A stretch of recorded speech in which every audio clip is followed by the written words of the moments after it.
Alright everybody, Minneapolis Jones here, and I'm going to be playing Duels of Planeswalkers again. That's right, it's time for Duels Days. From the last time I've made a video, I've actually changed my red, green, and white deck quite a bit.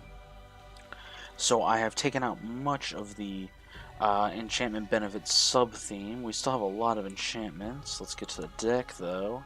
Here it is. Let's take a look at it. Alright, so I still got all the Planeswalkers, Nissa, and Kithion. But now I have two of the Jotty Offshoot, where I used to have two of the Sigil Empty Throne. I also have two Deathless Behemoths, as opposed to my Breaker of Armies, because I didn't think the Breaker of Armies lasted long enough, and I can get the Deathless Behemoths back with my From Beyond pretty easily.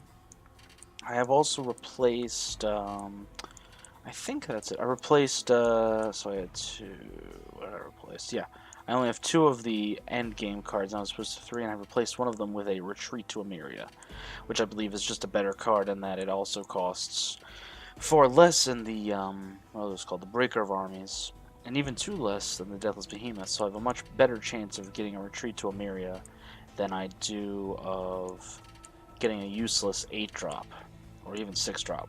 So that's why I made the changes to my deck. It seems to run a little more smoothly, at least from the few games I've played against computers. So let us get into a game against some actual people versus battle with my Naya deck, as they call it. Looks like we found somebody, and hopefully they load in. Alright, so I believe we are at rank 4? I think so. I think I've lost 1 and 1-4. Which at this level is not really that surprising, if I'm being honest with you. Alright, so this I believe is going to be a blue-black deck. He's level 3, I'm level 4. Alright. Oh man, this hand is a snap keep. Alright. Alright, this is why. So we got the Herald of the Pantheon, turn 2. Turn 3, Retreat to Emeria, and then turn 4, Nissa's Pilgrimage. Even on the draw, this is just outstanding. Evolving Wilds, a card I would never play in Constructed, but in Limited is quite good. I guess he's waiting till next turn to do it? I don't really know. But we're going to make him think we're mono green, because we can actually pull off playing the Canopy Vista on turn 3 into a Retreat to Emeria. Alright, so we got a blue. Alright, so I was half right yet. Hopefully he's not a converged deck, because those decks are bad. Well, hopefully for me he is. For him, I really hope he's not. Alright, he's taking off a long time to think. This might mean he's just going to quit because he has no lands. Or we're lagging. Because that time is not moving. Alright. Just nothing's happening, which is not good. I don't like that. So we're just going to keep talking. Oh, here he goes. Here he goes. Alright. So he was just thinking really hard about which land to play. We'll just go with that. But here's an easy play. We'll play another Forest. And then we will play a Herald of the Pantheon. If he has a Horribly Awry, I don't really care that much. Which he doesn't. And there we go. We're going to go to his turn. Next turn, we're going to Retreat to Emeria. Now, if he plays a third land, it doesn't tap out.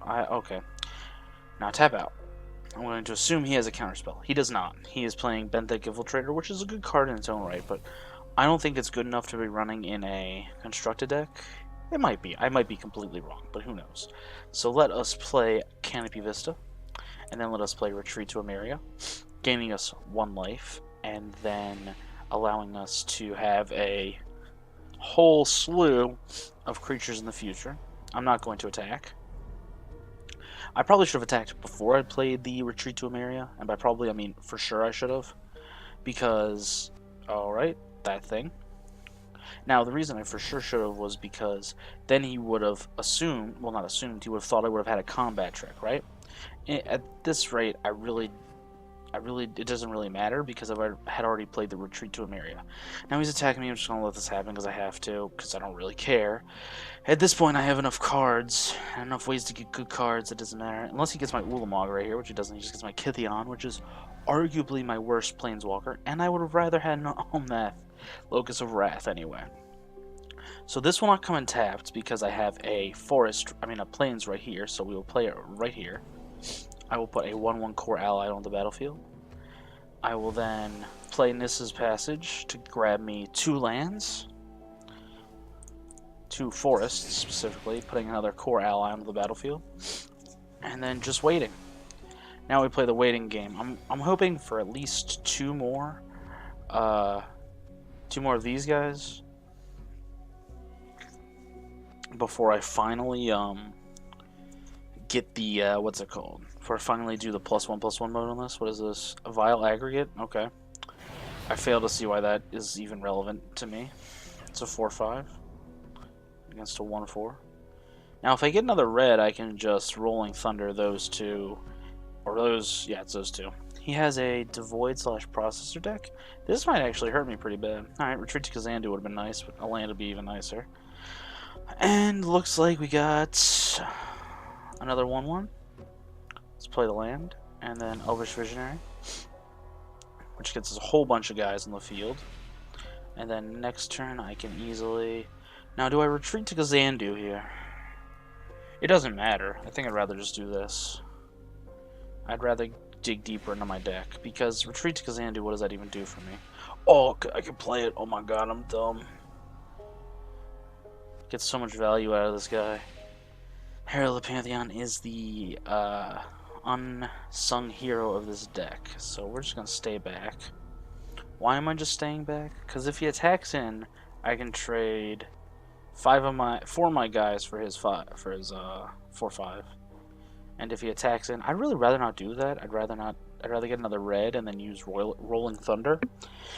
So we'll see what he does. He's got blue, red, red. He's used everything for Barrage Tyrant, including the Scion, which is great for me. He's going to attack in with his 2/1 and his 4/3.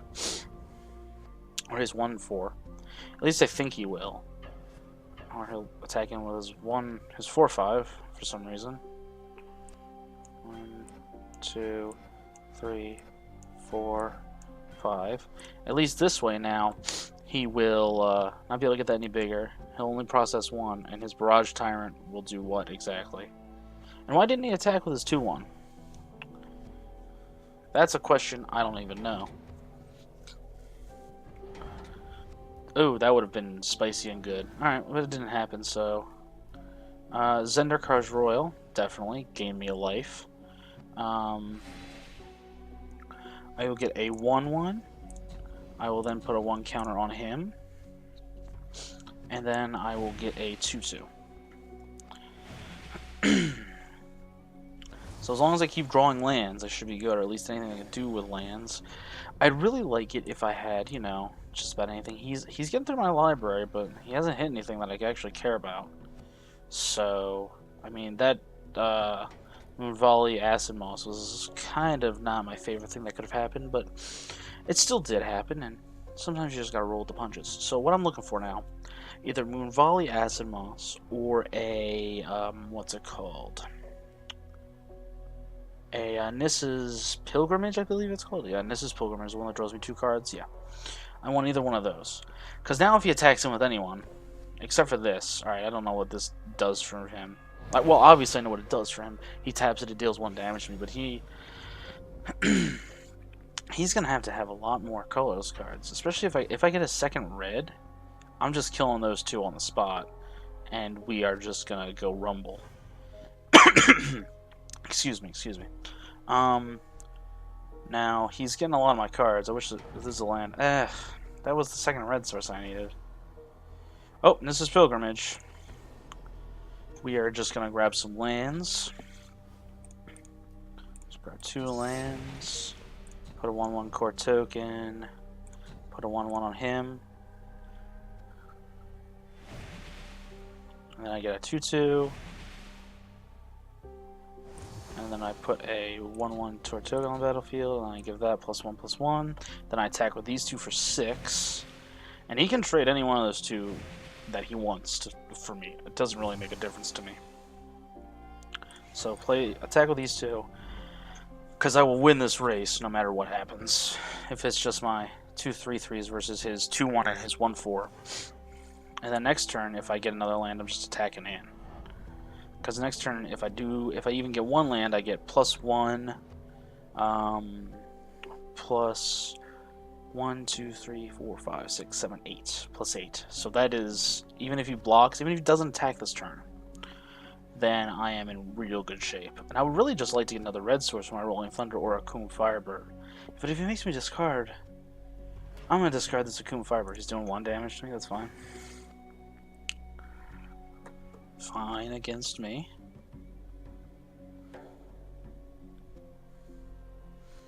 Okay. Alright, so he is deciding Brutal Expulsion, which he's probably going to return this to my hand. Or his... Oh, he's returning his own guy to his hand. That doesn't... No. He's doing 2 damage to that. Return that to my hand. That's fine. That gets rid of... That's 2 for 1. That's fine. And what's he going to do now? He's going to deal 1 damage to me. That's fine. He's going to deal 2, 3. Alright, so how much damage can I do to him next turn if I do the +1/+1 mode? He blocks 2, so I can do... He's going to block those 2. So 1, 2, 3. Well, he's going to block that one too. That would have been nice. I think I have to do 1 more turn of just laying down a land if I have it. From Beyond, how many lands do I have? 1, 2, 3, 4, 5, 6, 7, 8, 9. Odds are I'm going to get... Let's see if he takes this bait. Because I can just, like... What's it called? What is it? Do I just draw it?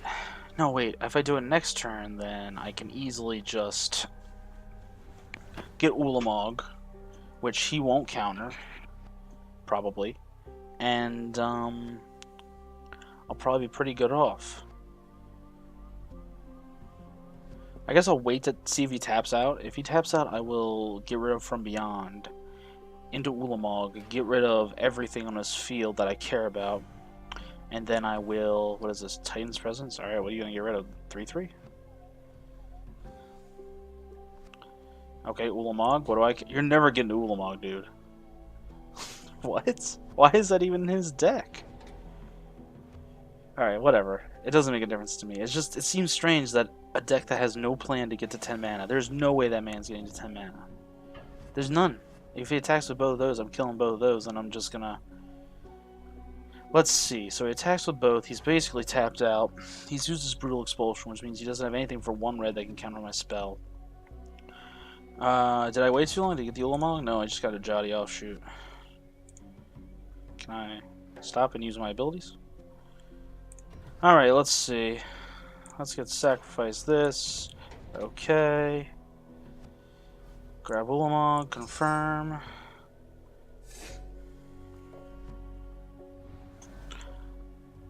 That comes in untapped. +1 creature. What's that? Then we play the Ulamog. Alright, so he left. He knew the writing was on the wall as soon as this turn happened. Like of course he does that. I'm dealing way more than 11 damage. Yeah, way more. And so as soon as he saw that, he knew the writing was on the wall and there was no way he could win this game. I was kind of surprised when I saw he had Ulamog because it just didn't make any sense for him to have it. Right? His deck didn't go long. His deck also... It just seemed like all the, what's it called, cards. Alright, I'm rank 5, that's good. It just seemed like all the devoid cards, which is a big old pain. Alright everybody, sorry for the video being so short here. My computer had a malfunction, and I actually lost about half of the video. I'd actually played another game against a player. He was playing a black-green deck, and so I'm just going to cut the video short, because I really don't want to record another one against a person, but I appreciate you guys watching this. Sorry it's so short, and you guys have a good day, and I hope you guys play a lot of Magic. See you!